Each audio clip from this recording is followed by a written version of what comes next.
As the cost of living crisis worsens in the United Kingdom, a new report has said that renters leaving the city are the highest rate in over a decade. Experts in Britain are warning that a generation of young people may never be able to own their own homes because of a grave housing crisis. Britain has a shortfall of over 4 million homes, the worst record in Europe. Renters are looking outside of London to try and get a better deal for their money. According to a recent report by Hampton's estate agents, renters are leaving the city at the highest rate in a decade. November 2025. London. Prime property prices down 42% since 2015. Kensington and Chelsea values crashed £160,000 in 1 year. Westminster plunged 14.4%, and 45,000 private rental homes disappeared since 2021. Landlords fleeing the market in record numbers. Rents falling for the first time since the pandemic. Mayor Sadiq Khan just demanded emergency rent control powers after years of failed attempts. Called it a crisis. But landlords say his policies created the disaster. Stricter regulations driving them out. Higher taxes crushing profitability. And now, as rental properties flood the sales market at discounts, London's housing system is collapsing from both ends. This is how the mayor's war on landlords destroyed the city's rental market, and why the people who need rentals most are getting crushed. The boom that turned to bust. London's rental market used to print money. Between 2010 and 2021, landlords saw consistent returns. Demand exploded. Supply stayed tight. Rents climbed steadily. Average one-bedroom flat in Zone 2, £2,000 monthly in 2019. By 2024, £2,500. That's 25% growth in 5 years. Landlords felt invincible, but underneath that growth, costs were piling up. Property prices in London doubled since 2010. Average home hit £500,000 by 2020. Landlords buying properties faced massive mortgages. Then interest rates jumped from 0.1% in 2021 to 5.25% by 2023. Monthly payments doubled overnight. A £400,000 buy-to-let mortgage went from £1,400 monthly to £2,800. Same property, same rent, but costs doubled. Then taxes hit. Section 24 tax changes eliminated mortgage interest relief. Landlords used to deduct mortgage interest from rental income before paying tax. Not anymore. Now they paid tax on gross rental income. That turned profitable properties into losers. A landlord making £24,000 yearly rental income with £18,000 mortgage interest used to pay tax on £6,000 profit. After Section 24, taxed on £24,000. Even though profit was only £6,000. Effective tax rates jumped to 40 or 50% for higher earners. Energy performance certificate requirements made it worse. All rental properties needed EPC rating of C or above by 2030. London's housing stock? Mostly Victorian, old. Impossible to upgrade without massive spending. £15,000 to £30,000 per property. Landlords with thin margins couldn't afford it. So they started selling. The exodus. Nobody stopped. By 2024, the trickle became a flood. 45,000 private rental homes disappeared from London since 2021. Not moved, not renovated, gone, sold, converted, removed from rental market entirely. National Residential Landlords Association reported 31% of landlords planning to reduce portfolio size, 16% planning to sell everything. That's not market adjustment. That's mass exodus. Why? The Renters' Rights Bill, legislation that abolished Section 21 no-fault evictions, required properties meet EPCC standards, allowed tenants to end tenancies from day one. Landlords looked at those changes and ran. Section 21 used to let landlords reclaim properties with 2 months' notice. No reason needed. That flexibility kept landlords in the market. They could handle difficult tenants, could sell properties when needed, could adjust to market conditions. The new bill eliminated that safety valve. William at Newham saw it clearly. He owned 6 rental properties, mix of flats and houses, built the portfolio over 20 years, planned to sell eventually. But the Renters' Rights Bill accelerated everything. He listed all 6 properties in September 2024, sold 4 by June 2025, 2 still on market. He said keeping them wasn't worth the risk anymore. Too many regulations, too little control, too much liability. Mark Hayward, CEO of National Association of Property Buyers, described what happened next. Nearly a third of homes for sale in London by mid-2025 were former rentals, 31%. Compare that to 12% nationally. London landlords weren't just reducing portfolios.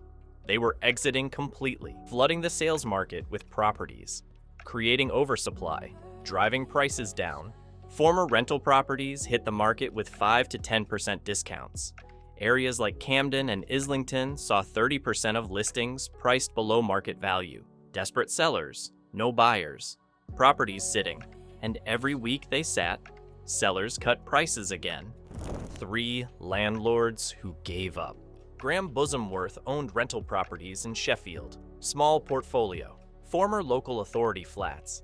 He spent years building it, thought it was his retirement plan. Then Labour won the election. The Renters' Rights Bill passed, and Graham decided to sell all of it. He cited specific changes, abolishing Section 21, requiring EPCC ratings from 2025, letting tenants end tenancies from day one. He said tenants could abuse the system. Someone working away could pretend to want long-term rental, then give notice immediately. No hotel costs, no Airbnb fees. Just rent a place and bail. He called it ridiculous, one-sided, unbelievable. When he sells, he'll offer properties back to the council. But he's done being a landlord. The government made it ahead of schedule, he said, because obviously they're socialists. They're not landlord or private worker friendly. Sarah in Islington had a different story.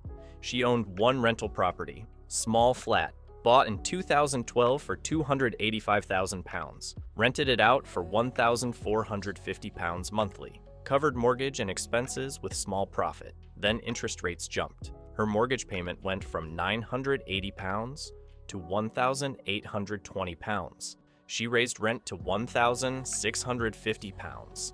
Still lost money monthly. Then the EPC requirement hit. Her flat rated D needed new windows, better insulation, upgraded heating. Quote came back at £22,000. She didn't have £22,000. Couldn't remortgage because property value dropped, so she listed it, asking £310,000. It's been on market 5 months. No offers. She dropped to £295,000. Still nothing. She's now 3 months behind on the mortgage, facing repossession, all because she tried being a landlord. Then there's Michael in Camden. He owned a top-floor flat in a social housing block, rented it for years, good tenant, no problems. Then EPCC requirements arrived. His flat rated D, only way to improve? Insulate the roof. But he's a leaseholder. The council owns the building. 60 flats total, only 2 leaseholders on top floor. Council said regulations don't apply to social housing. So Michael's stuck. He can't insulate without council permission, can't meet EPCC without roof insulation, and installing false ceiling would reduce ceiling height so much you couldn't open doors. He sold, made an excellent tenant homeless, called it bonkers. When Khan demanded rent controls, the National Residential Landlords Association was blunt, said rent controls discourage investment, reduce available homes.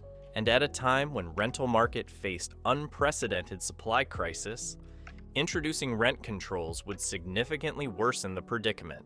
That tenants desperately searching for accommodation would suffer most. The crash that proved them right. By mid-2025, Khan's nightmare arrived, but not the way he expected. Private rents in London fell for first time since pandemic, down 0.1% in July 2025 to £2,250 monthly. After years of climbing, rents finally dropped.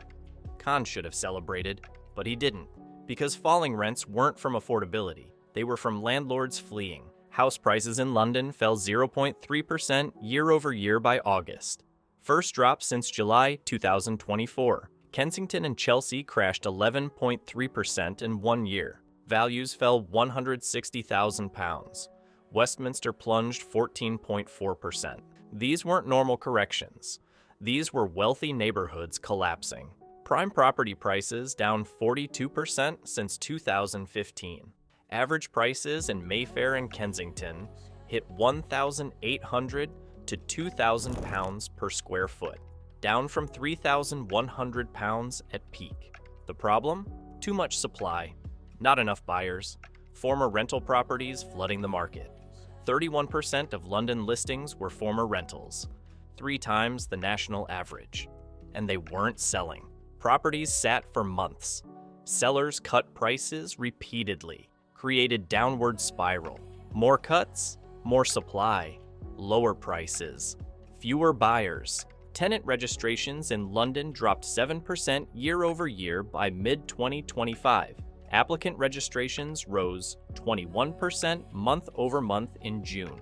Supply up 18% from May, highest level in 4 years. That should help renters, should create tenant advantage, but it didn't. Because landlords selling properties meant fewer rental options long term, and the properties hitting sales market were unaffordable to buy, priced between £400,000 and £800,000, out of reach for average renters.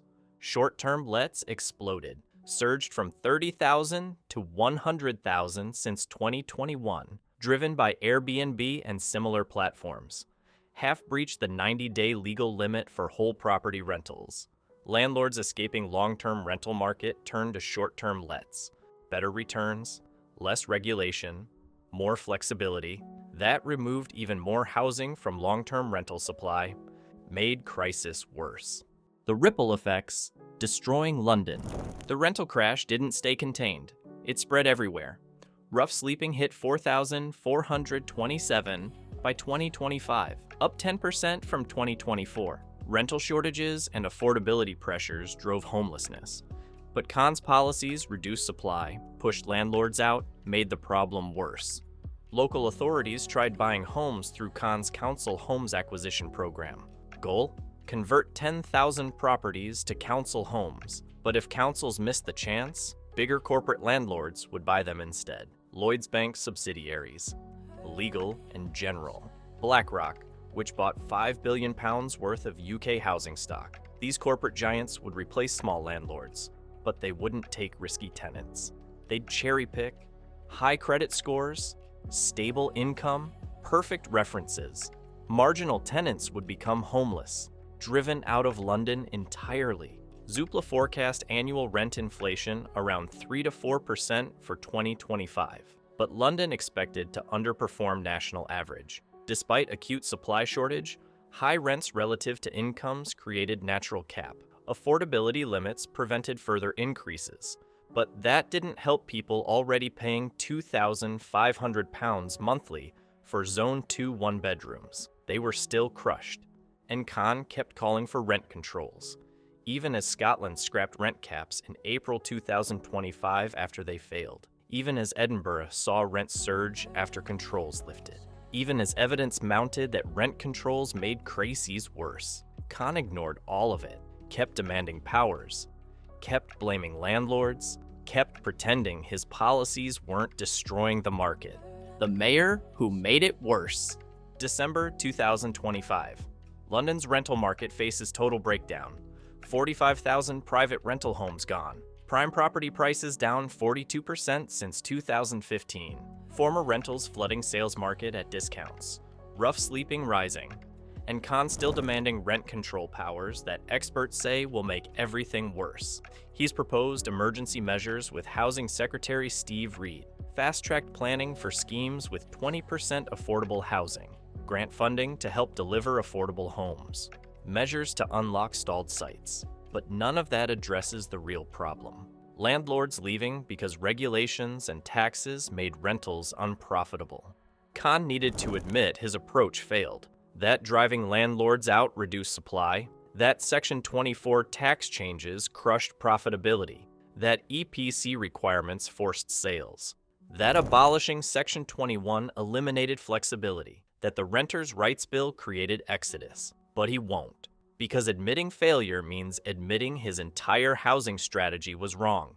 Critics like Emma Best said it clearly. It's easier for Khan to paint a picture of greedy landlords than solve London's housing crisis, that he promotes rent controls because they're politically popular, not because they work, and that the reality for landlords is very different from media stereotypes. The data proved them right. London's rental market wasn't failing because landlords were greedy. It was failing because Khan's policies made being a landlord impossible. And now, as the market collapses, the people who need affordable rentals, most are getting destroyed. This is how London's mayor panicked after rental properties crashed across the city, not because of market forces, but because his war on landlords backfired, destroyed supply, drove prices down, created homelessness, and left London with a rental market that's broken beyond repair. If this opened your eyes to London's rental collapse, hit subscribe. More housing crises, more political failures, more policies that destroy the markets they